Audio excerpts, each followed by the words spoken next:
with him, meaning Ed. It was impossible to do that in less pages, and he will be taking pre-orders soon, and that is coming up. So Steve Rosen coming out with a book on Eddie Van Halen. That wraps up Van Halen news. And that's the way it is. Good night.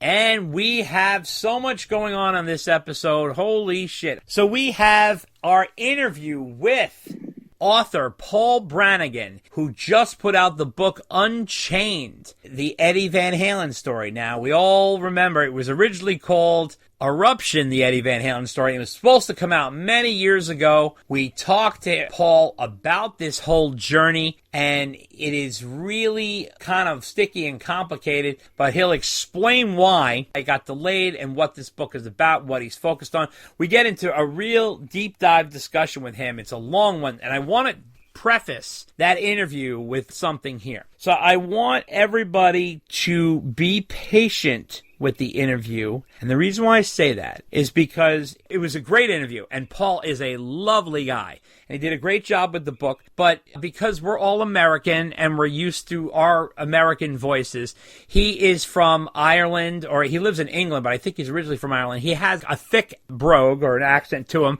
So, you know, it's almost like when you listen to one of the artists that have an accent, once you get used to the rhythm of their voice, you understand them better. So just, I want everybody to give it a chance to really get used to the rhythm of his voice. He's a super nice guy, very intelligent, good writer. He wrote a book on the Foo Fighters called This Is the Call. A couple of Metallica books he put out. Really good job. Everybody just give it some time. Believe me when I tell you, it just takes a minute to get used to the rhythm of his voice. He has a certain rhythm of the way he talks.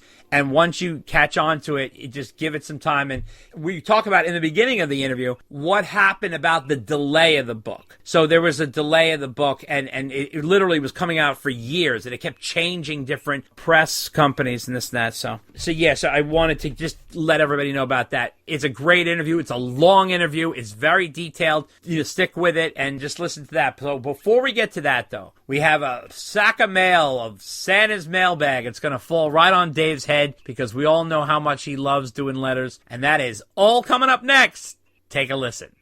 What you're getting with Van Halen is a kind of hybrid. You got 4 different personalities, very different. And, you know, everybody's like comes together, and we put that all together, and what you get is a super combinant, something, you know, special. If you need a dose of VH, get a taste of the closest thing. Romeo Delight, the ultimate Van Halen tribute band, playing all the hits from the David Lee Roth era, first classic 6 albums, plus deep cuts, some of which have never been played live before by the band. They even throw in popular tracks from the Sammy Hagar era and solo hits. The most viewed Van Halen tribute band on YouTube, Romeo Delight, doing customized recreations of staging, instruments, and costumes from the classic Van Halen era. They even perform entire Van Halen albums in sequence. Romeo Delight plays theaters, casinos, summer indoor and outdoor festivals, and special events. They're also available for private parties. To contact them, call Bud Blanche at 215-704-5144. That's 215-704-5144. Or via email at sonicparade1@yahoo.com.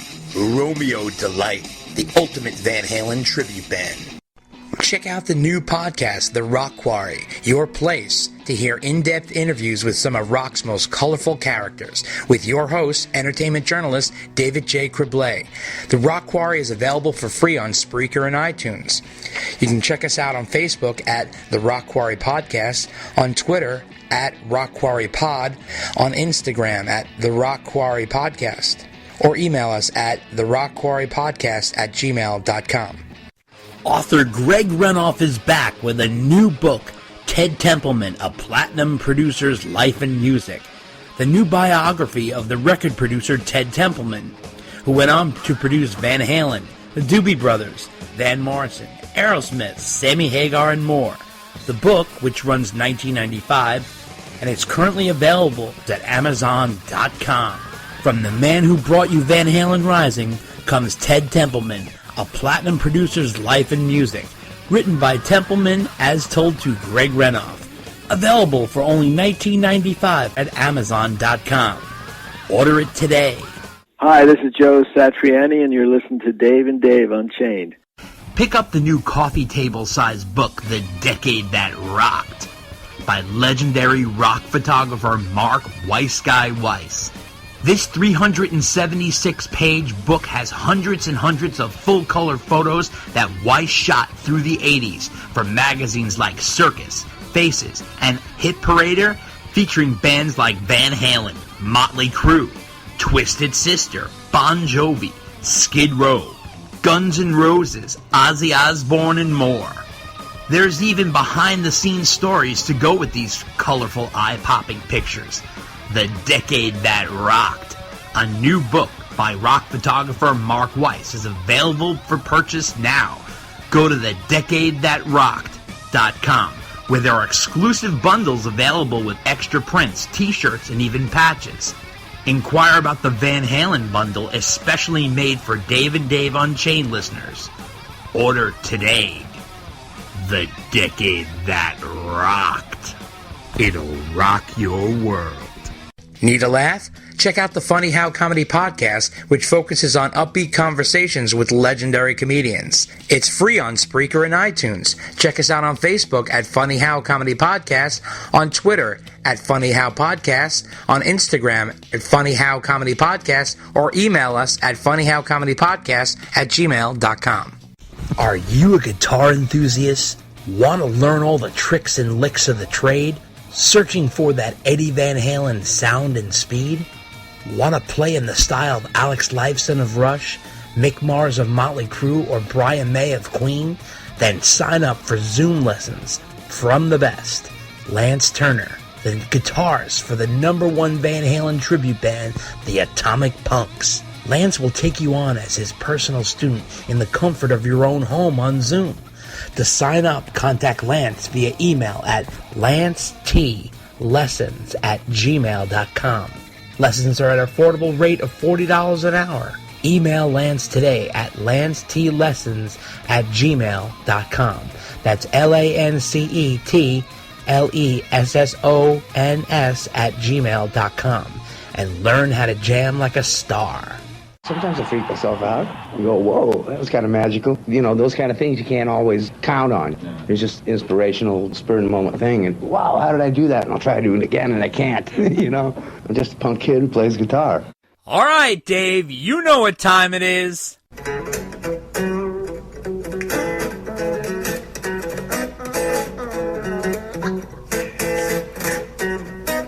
Well, my buddy Dave, he don't want me around. He says he's tired of watching me let him down. He just wants a good mailbag. He wants only the best. But he hates disappointment better than all the rest. And he says that he thinks that I'm headed for a whole lot of trouble. Well, he thinks that I'm headed for a whole lot of trouble. Well, he thinks that I'm headed for a whole lot of trouble if I don't nail the mailbag intro. That's right, it's mailbag time again. And we got tons of mail here, so we're going to get through it real quick because it's getting late and he gets cranky.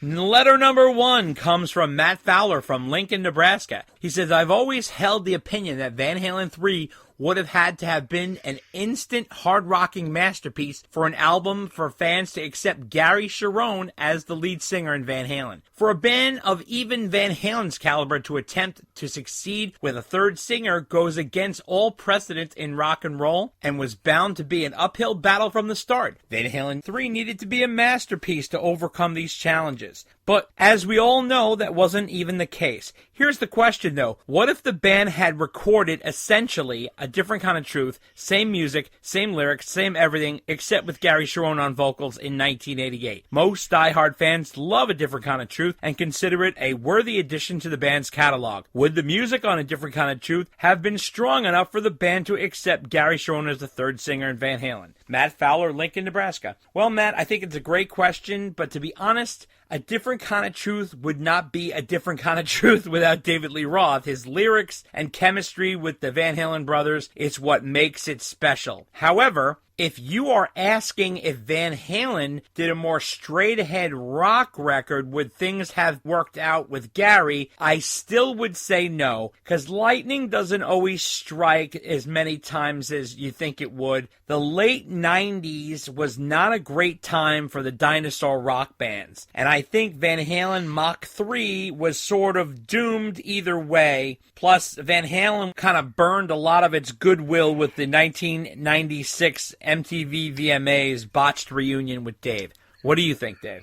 I think they would have had a better shot if they did a straight-ahead rock album. Okay. But I do agree with you that there's no way it would have been like Adcot, A Different Kind of Truth, because Dave's just so interwoven in it. Right. But I think fans would have been more accepting of Gary as the lead singer of the band if Van Halen 3 had been less experimental and more straightforward. Sure. Letter number 2 comes from Kurt 5150 Snyder. He said, I was the lone participant that flew from Seattle to this year's EVH Con, and I stayed at Rob Johnson's, who is probably the second biggest Eddie Van Halen guitar collector outside of Scott Smith. I will give you guys a heads up at next year's EVH Con so you can check it out. Kurt 5150 Snyder. Yes, Kurt, thank you so much. Dave would be our correspondent there. He is from Connecticut, so he would love to go to that. Maybe if I can, I'll join him. But yeah, absolutely. I hope the flight was worth it. You went all the way across the country for that, so good for you. And he sent us some nice photos. It looks like they had a good time. Dave, what do you think? Yeah, I'd love to. That sounds like a good time. I mean, I don't play guitar or build guitars or anything like that, but it still sounds like a cool hang. Well, a lot of people would just like for you to sign autographs and take photos, because we all know that after your incredible appearance on the Classic Rock Album by Album podcast, that you have a strong fan base there.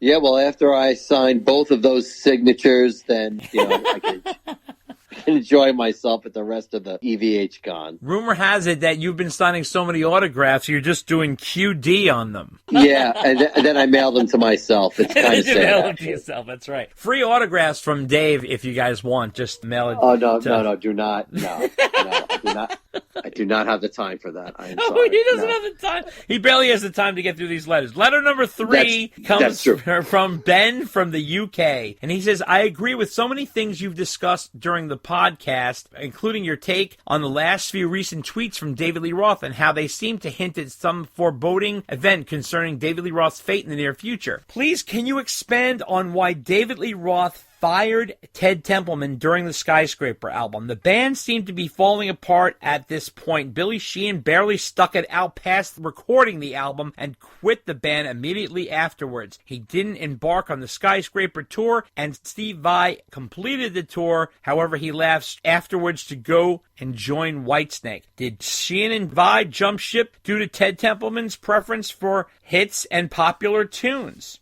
Well, I think Dave had it in for Ted, to be honest with you, because Eat 'Em and Smile didn't do what 5150 did, and I think there's some bitterness there. There also seems to be some behind-the-scenes stuff. Plus, I think Dave wanted more control. I think Ted definitely led Dave down a solo path, and then kind of VH won the war there, and Dave was sort of pissed. In regards to Vai and Sheehan, I think the guys weren't happy with the direction that the album was really dominated by Brett Tuggle, the keyboard player. If you look at the songwriting credits, there's a lot of songs written with Brett Tuggle and played by Brett Tuggle, and the keyboards were up front. In my opinion, a big mistake. And they kept saying that Dave was trying to fuse rock and dance music on that album, which I never understood, and I've asked both of them about repeatedly. I also understood that Billy's departure was some sort of like personal skirmish over a girl or something like that. I don't know the specifics, but I had heard rumors about that. And Vai didn't want to be there without Billy Sheehan, I don't think. I think it wasn't the same thing. I think the Eat 'Em and Smile band had an energy and a certain chemistry to it, and that was not heading in that direction. What do you think, Dave? I just think Dave was getting too big for his britches, and he wanted to control everything. So he figured, why should I have Ted Templeman be a producer? I can produce it myself. Have Steve Vai help me. Right. Give him a co-producer credit. Although Steve Vai will tell you who the real producer of that album is. Right, exactly. Rightfully so, by the way. I don't think I disagree with him No, on that. of course, yeah. But I just think Dave wanted to veer off in a different direction than Ted was willing to do. And I don't think Billy Sheehan or Steve